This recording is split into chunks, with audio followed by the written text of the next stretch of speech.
Hello hello भाई, स्वागत है आपका आज के नए टॉपिक में। आज हम लोग पढ़ने जा रहे हैं इकोनॉमिक्स का एक और नया टॉपिक, जो कि है 12वीं पंचवर्षीय योजना। जो कि क्या है, 12वीं पंचवर्षीय योजना की रणनीति एवं प्राथमिकताओं का हमें क्या करना है, आकलन करना है। जो 12वीं पंचवर्षीय योजना थी उसकी हमें रणनीति को और उसकी जो प्राथमिकताएं थी उनका हमें क्या करना है, आकलन करना है इस टॉपिक में।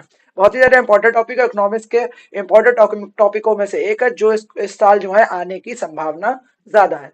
12वीं पंचवर्षीय जो योजना है, 12वीं पंचवर्षीय योजना यानी कि 2012-2017 जो है, 2012 से 2017 में जो 12वीं पंचवर्षीय योजना आई थी उसके बारे में लोग पढ़ रहे हैं। तो ये रणनीति एवं प्राथमिकताओं का आकलन, 12वीं पंचवर्षीय योजना भारत की आखिरी औपचारिक पंचवर्षीय योजना थी। तो जो इसका आकलन जो हो रहा है, जो 12वीं पंचवर्षीय योजना 2012 से 2017 में, उसकी रणनीति और प्राथमिकताओं का हमें आकलन करना था। तो जो 12वीं पंचवर्षीय योजना है वो भारत की आखिरी और औपचारिक पंचवर्षीय योजना थी। इसका उद्देश्य क्या था, उच्च समावेशी सतत आर्थिक विकास को प्राप्त करना था। इसका उद्देश्य यह था, इसका लक्ष्य यह था कि उच्च समावेशी और सतत आर्थिक विकास को क्या करना, प्राप्त करना था। योजना का मूल विचार था तेज, टिकाऊ और समावेशी विकास। मतलब तेज विकास भी हो, टिकाऊ विकास हो, समावेशी विकास हो, उस पर केंद्रित था इसका मूल लक्ष्य 2012 से 2017 के बीच में जो 12वीं पंचवर्षीय योजना आई थी। ठीक, आगे देखते हैं। तो पंचवर्ष 12वीं पंचवर्षीय योजना का मुख्य उद्देश्य क्या था? 12वीं पंचवर्षीय योजना का मुख्य उद्देश्य क्या था? औसत आर्थिक विकास दर। जो औसत आर्थिक विकास दर थी वो क्या थी? इसका लक्ष्य था 8% वार्षिक आर्थिक वृद्धि दर। इसका लक्ष्य था कि जो है 8% से हर वर्ष जो है आर्थिक वृद्धि दर बनी रहे।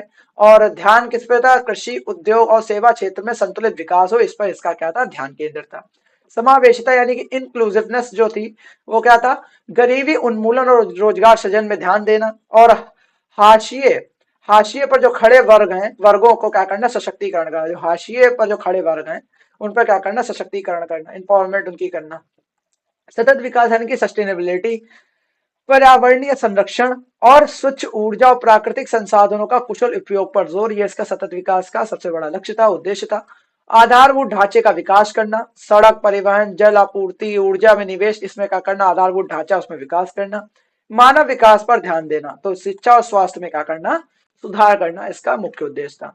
12वीं पंचवर्षीय योजना की रणनीति क्या थी? तो आर्थिक समावेशिता यानी कि इंक्लूसिव ग्रोथ, इसकी सबसे ज्यादा रणनीति की एक अहम भूमिका निभाई है। तो गरीबी में कमी की दिखवाना, मतलब गरीबी दर को 10% की कमी लाने का लक्ष्य करना। गरीबी जो दर है उसमें 10% से कमी लाने का लक्ष्य इसमें था 12वीं पंचवर्षीय योजना का।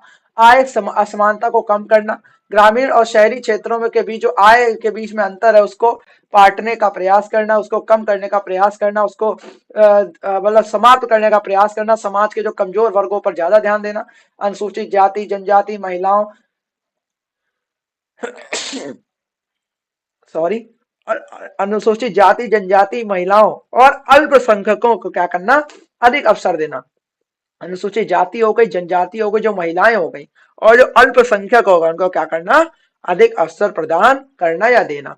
ठीक है, आगे देखते हैं। तो कृषि और ग्रामीण विकास, जो कृषि और ग्रामीण विकास, इसमें ध्यान देना।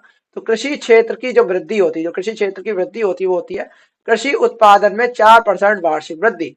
कृषि क्षेत्र की वृद्धि क्या है? कृषि उत्पादन में 4% की वार्षिक वृद्धि हो। उसके बाद जल संसाधन प्रबंधन करें, सिंचाई की क्षमता जो है उसको बढ़ाने और जल संचयन का एक उद्देश्य था। ठीक है, ग्रामीण बुनियादी ढांचे का विकास करना, गांव में सड़क बनाए, बिजली का व्यवस्था करें, पानी की आपूर्ति में सुधार करें। ठीक है, तो ये इसका क्या था, बहुत ज्यादा इंपॉर्टेंट एक रोल अदा कर रही थी 12वीं पंचवर्षीय योजना। औद्योगिक और सेवा क्षेत्र का विकास, औद्योगिक और सेवा क्षेत्र का विकास करें।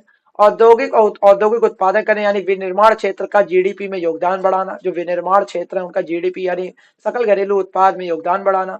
एमएसएमई, सूक्ष्म लघु और मध्यम उद्यम है, जो छोटे उद्योगों को प्रोत्साहन और वित्तीय सहायता प्रदान करना। सेवा क्षेत्र होगा जैसे आईटी और वित्तीय सेवाओं के विस्तार को प्राथमिकता देना, इसका सेवा क्षेत्र की सबसे बड़ी नींव थी। बुनियादी ढांचे में निवेश करना यानी ऊर्जा क्षेत्र यानी 88,537 मेगावाट अतिरिक्त जो बिजली उत्पादन का लक्ष्य रखना, इससे ज्यादा जो मेगावाट के अतिरिक्त भी बिजली उत्पादन का लक्ष्य रखना। परिवहन में सड़क, रेलवे, बंदरगाहों और हवाई अड्डों में सुधार करवाना। ठीक है, मतलब इसमें कुल मिलाकर सतत विकास, उच्च आर्थिक विकास, समावेशी आर्थिक विकास, इसका क्या था, एक लक्ष्य रखा गया था 2012-2017 की जो 12वीं पंचवर्षीय योजना थी।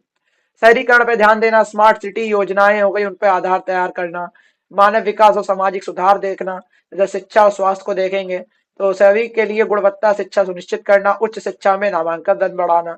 ठीक है, मातृ मृत्यु दर यानी MMR और शिशु मृत्यु दर IMR को कम करना। क्या होता है, ये क्या होता है, स्वास्थ्य को देखता है।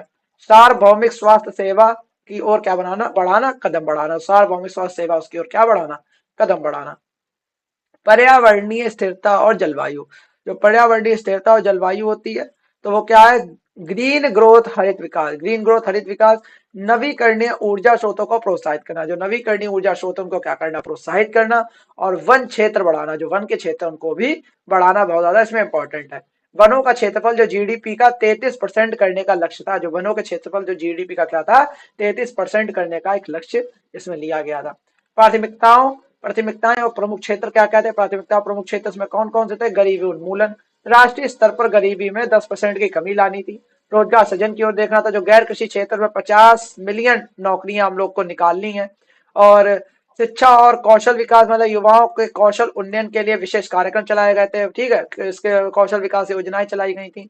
ठीक है, स्वास्थ्य और पोषण, राष्ट्रीय पोषण मिशन का कार्यान्वयन करवाना। महिला सशक्तिकरण हो गया, महिला कार्यबल की भागीदारी बढ़ाना, जो महिला कार्यबल है उसकी भागीदारी बढ़ाना। वित्तीय समावेशन देखें तो वित्तीय समावेशन में जन धन योजना जो थी, और जो ग्रामीण क्षेत्रों में जो वित्तीय सेवाओं का क्या करना, विस्तार करना। ये इसका बहुत ज्यादा एक मतलब क्या थी, उसकी एक उद्देश्य था, मतलब एक गोल लेके चल रही थी ये योजना।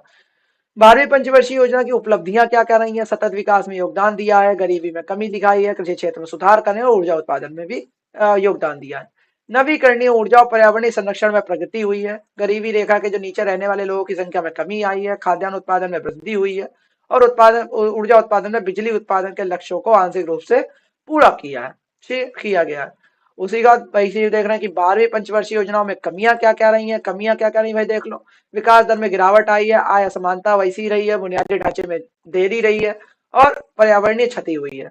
विकास दर में गिरावट, जैसे लक्ष्य 8% का था, लेकिन वास्तविक जीडीपी वृद्धि हुई 7.5% ही रही, 7.5% ही रही, लेकिन लक्ष्य कितना था, 8% का था। आय आय असमानता, जैसे ग्रामीण और शहरी क्षेत्रों के बीच आय का अंतर बना ही रहा, वो नहीं बदला। बुनियादी परिवहन और ऊर्जा क्षेत्र में कुछ लक्ष्यों को समय पर पूरा नहीं किया जा सका, जो परिवहन और ऊर्जा क्षेत्र में कुछ लक्ष्यों को समय पर पूरा ही नहीं किया जा पाए। और विकास योजनाओं के कारण क्या हुआ, वनों की कटाई और प्रदूषण में क्या हो गई, वृद्धि हो गई। ये इसकी कमियां थी। इसका निष्कर्ष ये आखिरी में कहेगा कि जो 12वीं पंचवर्षीय योजना ने भारत के समावेशी और सतत विकास के लिए एक मजबूत आधार तैयार किया। हालांकि कुछ लक्ष्यों को हासिल करने की चुनौतियां सामने आई, ठीक है, जैसे आय असमानता, बुनियादी ढांचे में देरी हो गई, और पर्यावरण क्षति हुई। भविष्य में ऐसी जो योजनाओं को अधिक प्रभावी बनाने के लिए सतत विकास, पर्यावरणीय स्थिरता और नीतियों का कार्यान्वयन पर अधिक जोर दिया जाना चाहिए। अगर भविष्य में ऐसी कोई नीति बना रहा है तो उस पर ज्यादातर ध्यान देना चाहिए, उसमें कम भ्रष्टाचार हो, लोग अच्छे से काम करें, इन चीजों पे ध्यान देंगे तो डेफिनेटली हमारे देश का या किसी भी देश का सतत विकास और समावेशी रूप से विकास हो सकेगा। तो ये थी हम लोग की 12वीं पंचवर्षीय योजना का एक टॉपिक, जो मेरे हिसाब से आपको समझ में आ गया होगा। और अगर आपको ये वीडियो जैसे कि नहीं भी समझ में आई है, और अगर आपको वीडियो नहीं समझ में आई और आपको लग रहा है कि ये जो है मुझे जो सर ने पढ़ा दिया या भाई ने जो पढ़ा दिया वो मैं नहीं समझ में आया, तो आप एक दो बार रिपीट करके इस वीडियो को 1.5x की स्पीड पे देखोगे तो आपको बहुत अच्छे से समझ में आ जाएगा। रणनीति और प्राथमिकताओं का आकलन करना था, वो आराम से कर दोगे आप, कोई कठिन है नहीं।